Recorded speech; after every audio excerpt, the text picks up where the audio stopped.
panic, anxiety, pressure. There have been record pass rates for hundreds of thousands of GCSE students in England, Wales and Northern Ireland. Confirmed that this year's GCSEs and A-levels in England are being cancelled. An algorithm to moderate grades.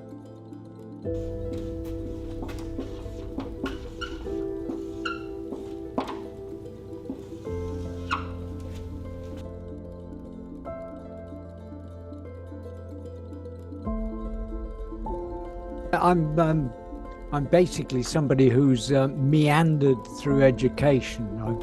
My name's Andy Love and I'm a teacher. This is my 30th year in secondary teaching. So my name is Rachel. I'm a counsellor for children and young people. Do that again. You can look at the camera as well. My name is Claire Steiner. I am, my day job is as an HR and talent professional, and I work predominantly in the tourism industry, the travel and tourism industry.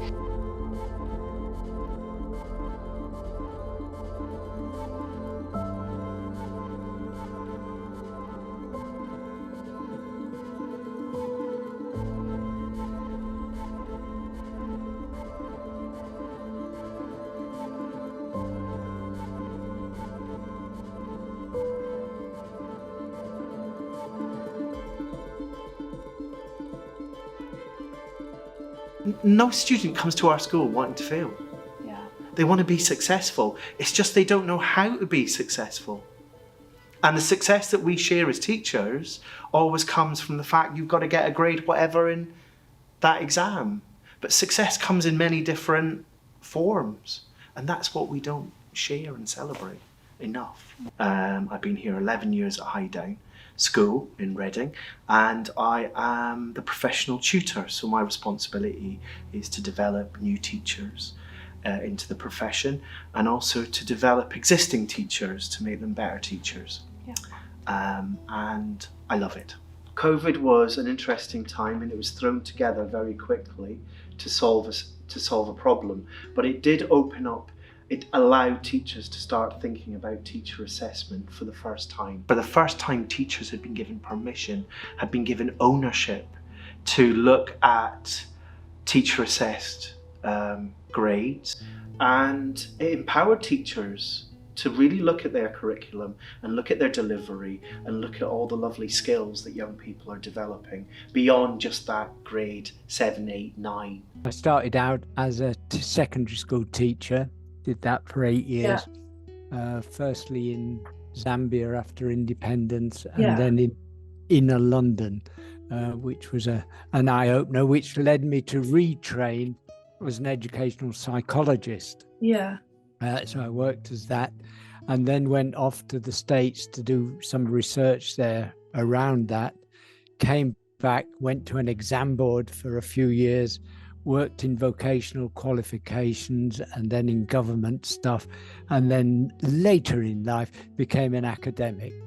So the decision by the government to cancel GCSEs during COVID showed that there is another way to assess students' knowledge. I was wondering what your thoughts are on teacher assessed grades. I would like to move towards a lot more teacher assessment that way. I think one of the problems with the COVID period was that teachers have been de-skilled in that area. You know, they weren't keeping records because it's all done by exams. So there's no continuous assessment of how pupils are doing in a way that could be used to give some kind of grade or diploma or what have you. So we saw grade inflation. Yeah. That's a worry. I would be certainly in favour, but it needs to be carefully done because there needs to be a lot of professional training to work on this kind of, and we need to push back the accountability system.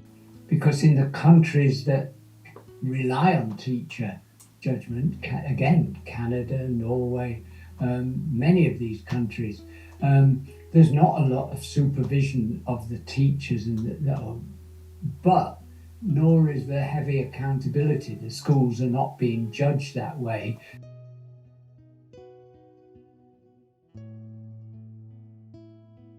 I'm the Chair of Education and Training and a Board Director of the Institute of Travel and Tourism, where I co-founded something called Future You, which is all about bringing industry and education together to hopefully inspire the next generation. Do you feel that GCSE is an effective measure of achievement, of pupil achievement?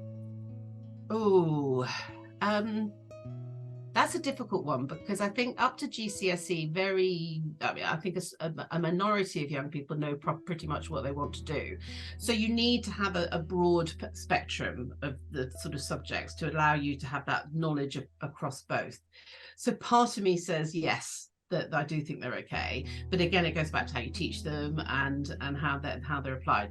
So I think you need to have that. I think, up to sort of 15, 16, it's just giving you that kind of overall base, because again, even if you don't maybe enjoy one particular subject, it doesn't mean that it's not going to be important going forward. So I think there is about creating a foundation. Yeah. And so in that case, it's important. I just think maybe how we teach them. How we teach it, yeah. Yeah. So my name is Rachel. I'm a counsellor for children and young people. I also work for a charity called Number 5, and I'm a counsellor in a secondary school. Since they changed the curriculum in 2014, it's so much more focused on this one exam. I had hoped that during COVID that the whole system would be overhauled, and it would have been a great opportunity to review the whole education system. Unfortunately, that hasn't happened. The teachers are under more stress. They have to reach their goals. It's so focused on this one exam. The pressure is not just on the students, it's actually on the teachers as well. We're in a pressurised system. The teachers have got targets, the young people have got targets that are set way back when they're in primary school with their SATs. And then what we use is we kind of then extrapolate what those targets should be from that little young person who's 5-year-old in a primary classroom.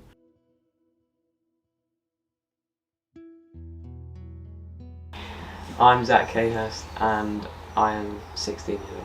I'm Thomas Busby and I'm 16. I'm Henry Beanie and I'm 16 years old. I'm Seth Hayhurst, I'm 17 years old. You three are doing your exams in May, GCSEs. How are you finding the process? I think it's quite stressful at the moment. I mean, there's a lot to learn, a lot to remember. Yeah. It's a lot of exams on 3-week periods, so you've got to get your revision planned out well. Yeah, it's a lot of information, I think. Yeah, lots of information to remember. Do you think that exams test your knowledge fairly, or do you think there are other ways that we can test intelligence? I think there's a lot of memory involved, in English especially. Yeah. In all the poems. Yeah. The content of the curriculum has got to change. We are fixated with this content-driven curriculum, being able to explain fractional distillation, to be able to do simultaneous equations, and they all demand a certain cognitive ability to undertake those things. What else do you think should be included in the curriculum? For example, do you think in maths we should learn how to do a mortgage and how to do taxes? And like I said earlier, in English, writing a CV. I think food tech should probably be compulsory. Yeah. I think Why it teaches. food tech? Well, I think it's just quite important skills that you need for the future. Yeah. Just like basic stuff to cook for yourself. When you go to uni, do you feel ready to go into the workforce after doing your GCSEs?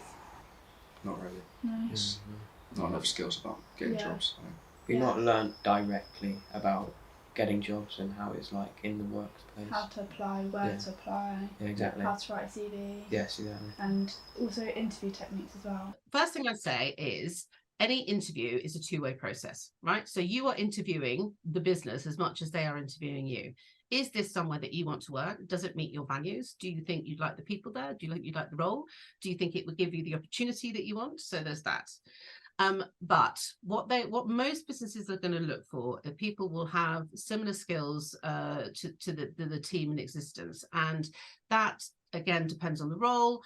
But we talked about transferable skills, but the employability skills. So that is things like good communication, team playing, problem solving, critical thinking, all these things. So working, everyone's going to work in a team at some point. And that's really important because you learn so much from the people around you. But problem solving, critical thinking, you're going to do it all the time. Resilience, yeah. I mean, your generation has shown more resilience because of the COVID than probably an awful lot of generations.